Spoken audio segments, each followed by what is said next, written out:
Here is Russell Brand, who, for the longest time, I thought was trying to rip me off. Like, he went on, like, the Messiah tour or something, right as I was calling myself the new media Messiah. Like, Russell Brand, I feel like you've been trying to rip off my shtick. You and Seth Rollins keep stealing from me.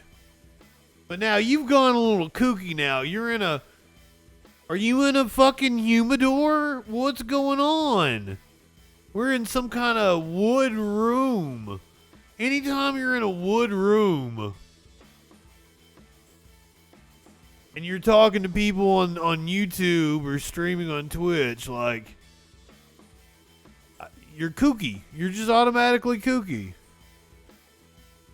This is Russell Brand talking about the Dutch farmers that are protesting. Right-wingers, I like doing this. I like exposing idiotic right-wing conspiracies. Don't trust people in wooden rooms. Sometimes you should trust the people in the padded rooms because it was corruption that put them there.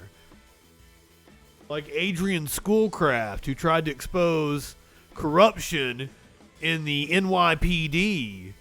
And the NYPD said he was crazy and had him institutionalized. But all the things that he was saying were true. The NYPD was that corrupt. I always liked Russell Brand. I don't know that he's full-blown wacko. I haven't watched any of his shit from a wooden room. But we're getting ready to watch a minute 40 that might be a little batshit crazy. And it might have been being locked up during COVID. And then, yeah, you get on the streams and then the algorithm pushes you right wing. Here's the thing is I like to be hated, so I love the fact that I do a video about Jordan Peterson that gets 1,000 likes or 1,000 views, and most of them are I get a couple hundred dislikes on it, and all the comments are talking about how great Jordan Peterson is. It's just me dunking on him in the comments. I fucking love it. I eat the hate up. So no worries about me ever turning right wing, guys. I don't want to be Mr. Popular saying shit that confirms other people's stupid ass bias. I'm going to tell you the truth no matter how much it pisses you off. The algorithm just forces people to go to the right, and I assume that's what happened to Russell Brand. So let's check you out. While the mainstream media may be portraying the Dutch farmer protests as an anti-environmentalist movement peopled by selfish farmers, Vandana Shiva, with her experience in how corrupt, centralised agricultural monocultural giants are oppressing independent farmers all over the world. This is connected to the land grab of Bill Gates. This is connected to corruption of companies like Monsanto. This whole fertilizer situation is a scam. They present it as a green ideology. Oh, we can't keep using these fertilizers, and anyone who lives in the rural area will know that when those fertilizers get used, you think, oh God, is this a bit dodgy? But the reason that farmers are using those fertilizers is because it's necessary economically, because of the pressure they are under financially, because of government enforced imperatives, and the objective isn't to get the farmers to behave in an organic, Sir, you talk about government imperatives, but we have farm subsidies, and the government just keeps they pay farmers to do away with food in this country. I don't exactly know how it works over in other countries. We dole out a lot of subsidies here in the U.S. Also, we're gonna get the lowdown on exactly what the Dutch farmer protest is all about here in just a second.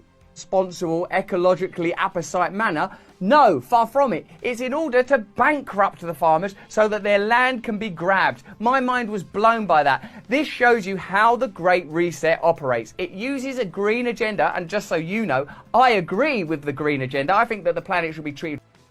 I mean, that's not Okay, so he's once again, it's kind of like you're pinpointing a problem or a symptom of something, and you're missing the point entirely. So that's just the way the economic system incentivizes people to behave.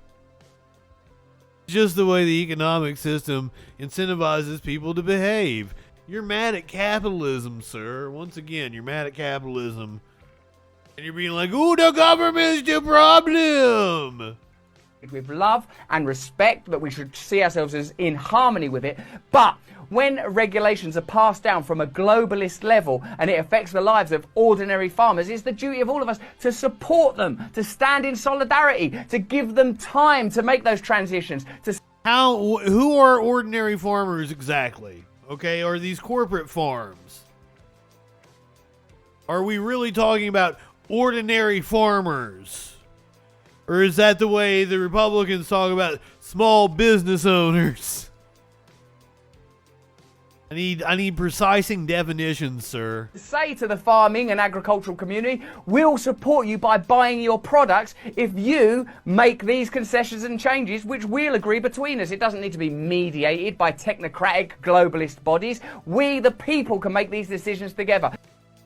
So he's a libertarian advocating free market principles, which never fucking work. Russell lives in England, but we're talking about the Dutch protests.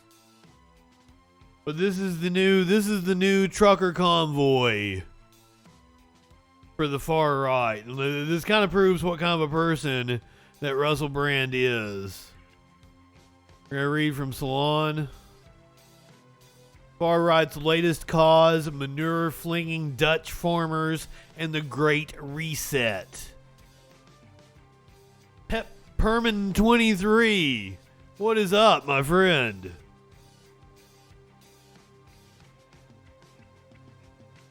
It's okay being a little wackadoodle. I'm kind of a little wackadoodle, you know? I'm a lot of wackadoodle, actually. But it's when you delve into these conspiracy theories, and like that's the thing I try to impart on people, especially like when I take calls and it's people trying to argue with me. Like, do you really know what you're talking about?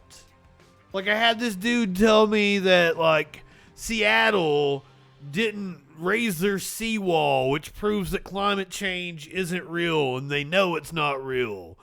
And I went and I was like, this isn't something I can talk to you about here on this call, right here on this show. This is a complex topic. So like, I need you to call back tomorrow and let me actually look this up. And it turns out that they commissioned a whole study by the University of Washington, said that the seawall would still be like fucking 3 feet above the worst case scenario 100 years from now.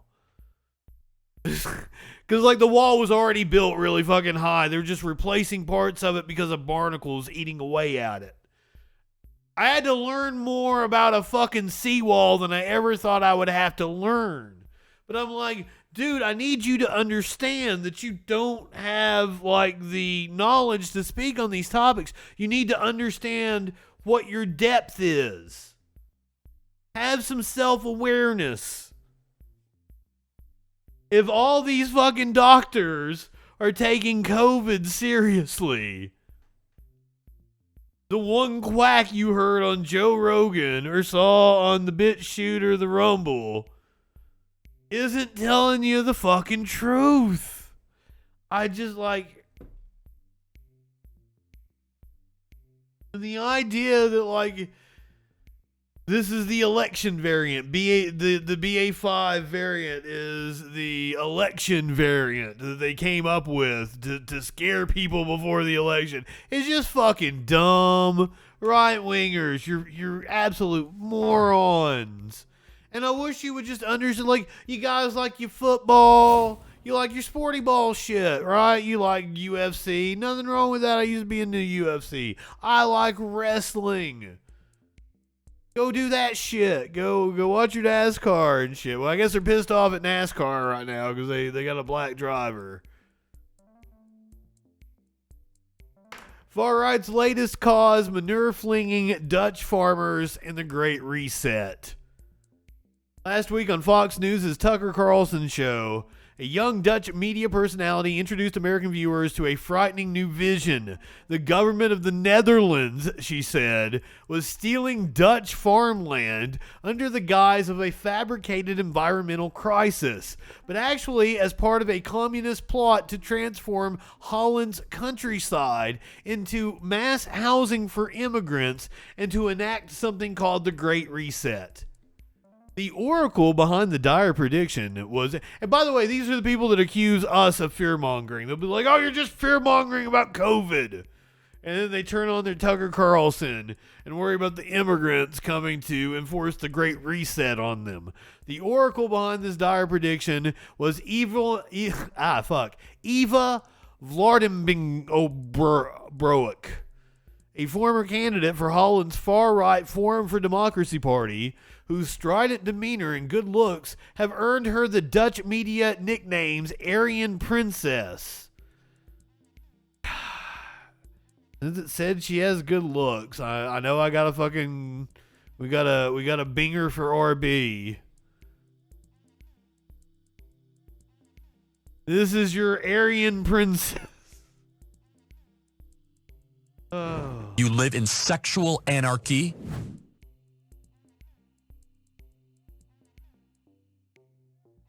I mean, that's dangerous for the young men in the far right. God damn.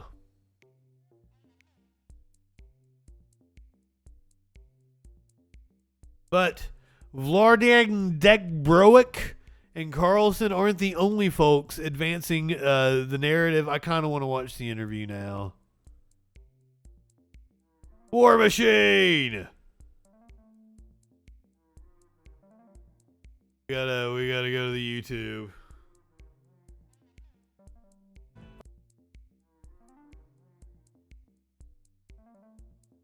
Yes, we want to see what she said on Tucker Carlson.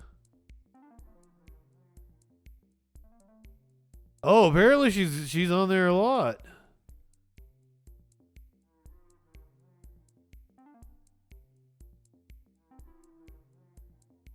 It's not on YouTube. Oh.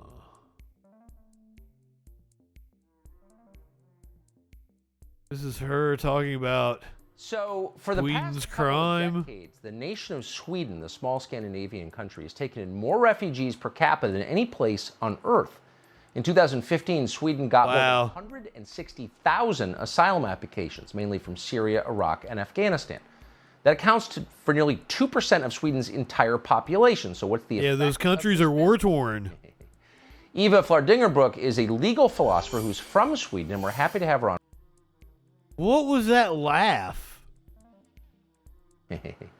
Eva Vlaardingbroek is the Yeah, that laugh. this been?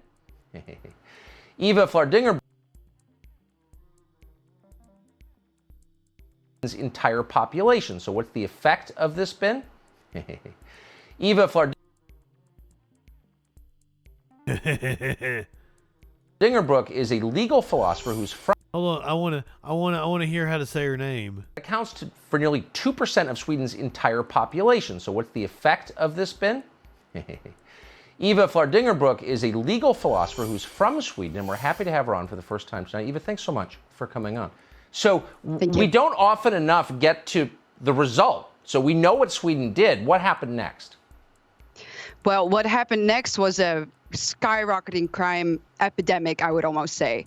I mean, just a week ago, Vlaardingbroek. gun violence in Sweden. Vlaardingbroek. And it turns out that Sweden has gone from one of the Vlaardingbroek. safest countries in Europe to now the second most dangerous country in Europe. Flirting with a Nazi like a giddy schoolgirl. That's 10 exactly years. right. So the effects of mass migration and demographic change haven't been small, to say the least.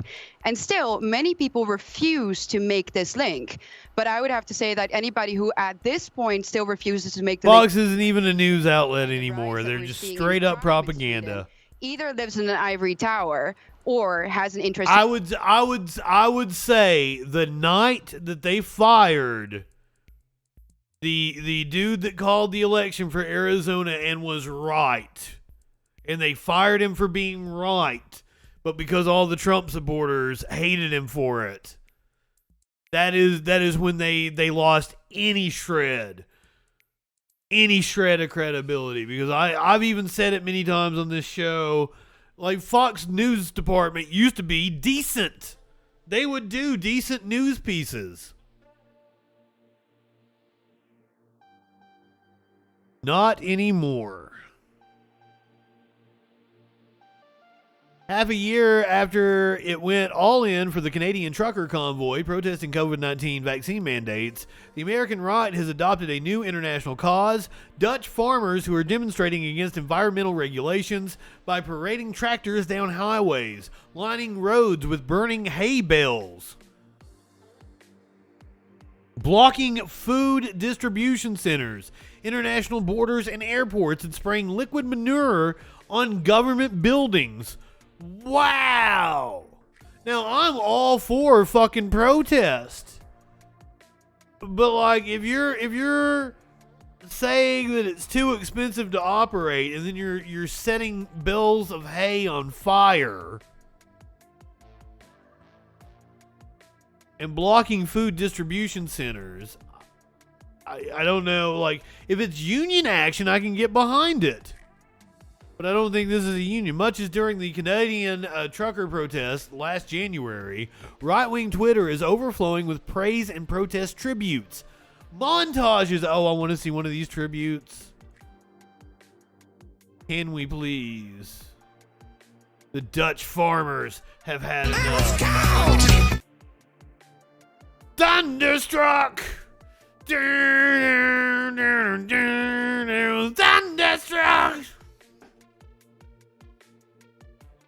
Sorry. We did get a glimpse of them spraying manure, but I like those bays, those bales of hay.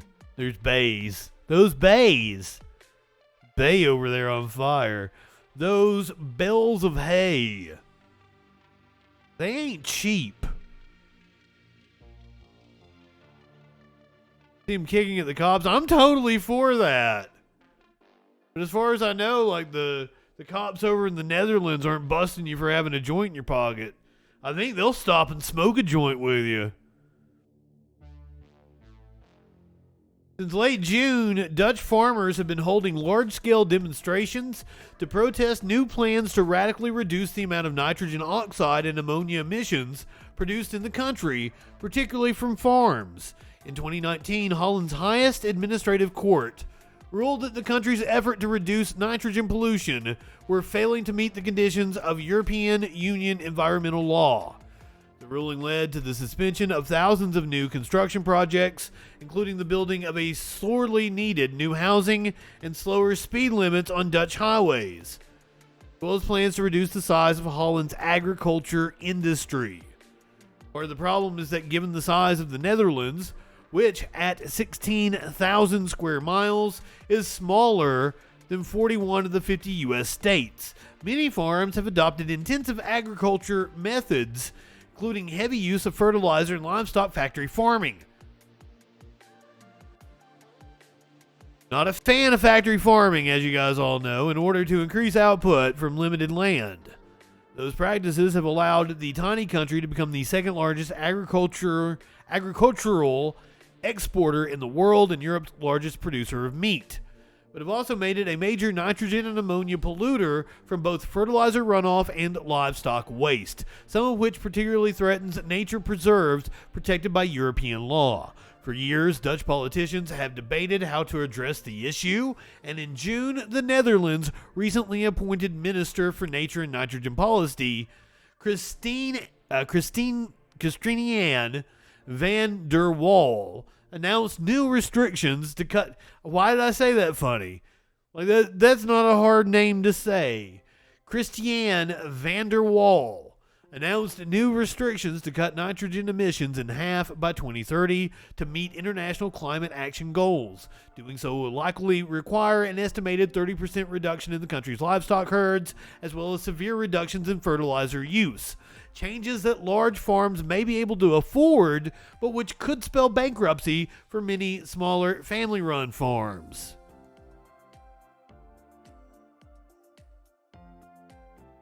A country where agriculture is closely tied to national identity, with family farms dating back generations, it's an undeniable blow. Holland's government, reported the AP, called the plans an unavoidable transition that would force farmers to become more sustainable, relocate, or stop. Dutch Prime Minister Mark Rutte acknowledged that the move would have enormous consequences. I understand that, and it is simply terrible. The government has allocated around $25 billion to implement the plans, with much of the targeted toward helping farms become more sustainable or offering generous buyouts to those that can't. But as Anja van Wagentendonk, goddammit, Wagtendonk, Anja van Wagtendonk, Anja von Wagtendonk reported this week at Grid, the clumsy government rollout of the regulations made a bad situation worse, particularly when the government released a map indicating that some farms near nature preserves would need to reduce emissions by 95%, effectively closing them, without providing additional information about the plans to help farmers adopt or compensate their losses. Farmer protests began soon after the 2019 court decision, and some tipped into violence. That year, protesters carried a coffin emblazoned with the name of a Green Party politician, compared farmers' plight to the Holocaust, and used tractors as battering rams to force open the doors of a provincial city hall, tear down neighborhood fences, and drive into a police horse. Not the fucking horse. Leave animals alone, you fucks. While the pandemic largely forced the protests to halt in 2020, they've come roaring back since June, growing widespread, aggressive, and sometimes out of control. Last week, Dutch law enforcement shot at a tractor driven by a 16... They shot? I didn't even know Dutch cops had guns. Dutch law enforcement, I thought they had fucking poodles or some shit. Dutch law enforcement shot at a tractor driven by a 16-year-old, they claimed. Now, fucking, don't make me hate the Dutch cops too now. God damn it. Shot at a tractor driven by a 16-year-old they claimed was trying to drive through a police barricade. Well, okay, the 16-year-old was based. I'm sorry, I didn't read far enough. Nobody was injured and initial charges have been dropped. Cool. We had a good outcome. The kid's based. The week before, protesters demonstrated outside the home of Nature Minister van der Waal. You're my van der Waal.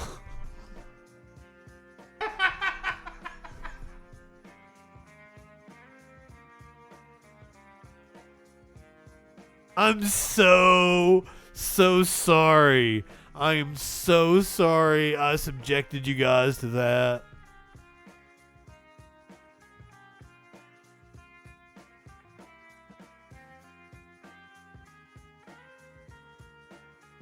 The week before, protesters demonstrated outside the home of Nature Minister van der Waal.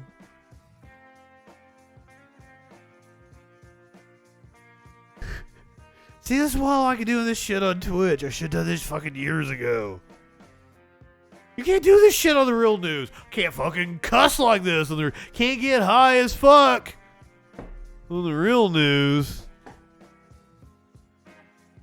Maybe that's why their ratings are plummeting. I'm sorry. We can get back together. The week before, protesters demonstrated outside of the home of Nature Minister van der Waal, attacking a police van with sledgehammers and dumping manure on her street. In one province, local government offices that had been the site of protests were temporarily closed over a bomb threat. A supermarket distribution center that's become a focal point of protest, conspiracism, manure. was mysteriously burned to the ground, although it's unclear whether either incident, if you prefer, was related to the demonstrations. All of this is complicated enough on its own, a seemingly zero-sum situation in which some farmers are almost certain to lose their livelihoods. But as the farmers' cause has been adopted by the far right, both in the Netherlands and abroad, it's grown into something larger and uglier. According to those narratives, the new regulations are part of a globalist Great Reset. It's a fucking globalists! Intent on imposing liberal authoritarianism across the world. Liberal authoritarianism. Does liberal mean something I don't think it means? I've got a degree in political philosophy, but I'm not... Liberal authoritarianism. Willing to respect or accept behavior or opinions different from one's own, open to new ideas, relating to or denoting a political and social philosophy that promotes individual rights, civil liberties, democracy, and free enterprise. A supporter of policies that are socially progressive and promote social welfare. A supporter of a political and social philosophy that promotes individual rights, civil liberties, democracy, and free enterprise. So the phrase, like, forgive me for having to look that up, but the phrase liberal authoritarianism, just like, that's oxymoronic, dude. Those two words don't go together. Newspeak. Sassy Snicks, welcome. Liberal authoritarianism makes absolutely no goddamn sense. Global elites, in this view, are orchestrating a food crisis in order to subdue unruly populations, and Dutch farmers will be displaced to make room for new immigrants. In a literal recapitulation of the Great Replacement conspiracy theory shared by European and American white supremacists. Some of that narrative is homegrown. On July 6, far-right Dutch parliamentarian and Party for Freedom chair Geert Wilders. We've talked about Geert Wilders here on the show before, best known for his aggressive Islamophobia, including calls to ban the Quran or tax women who wear a hijab, tweeted an image of a document he claimed was proof that farmers were being forced off their land in order to build an application center for asylum seekers. Another far-right Dutch parliamentarian went even further. Forum for Democracy founder Thierry Baudet. I have no clue on that one. Thierry Baudet.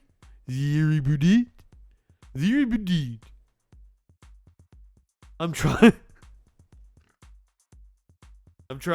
to do the act. I can't do it. I'm no good at accents.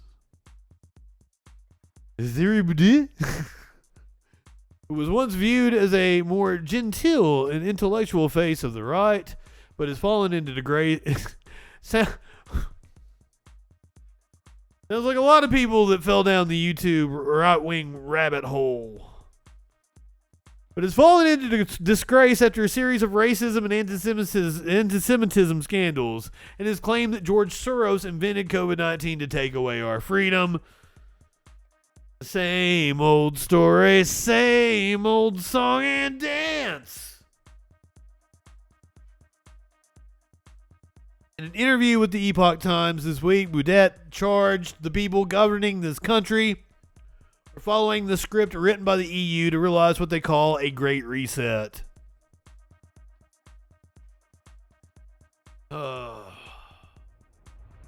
You guys want to finish reading this article in Salon? I'm going to pass it to you in the comments.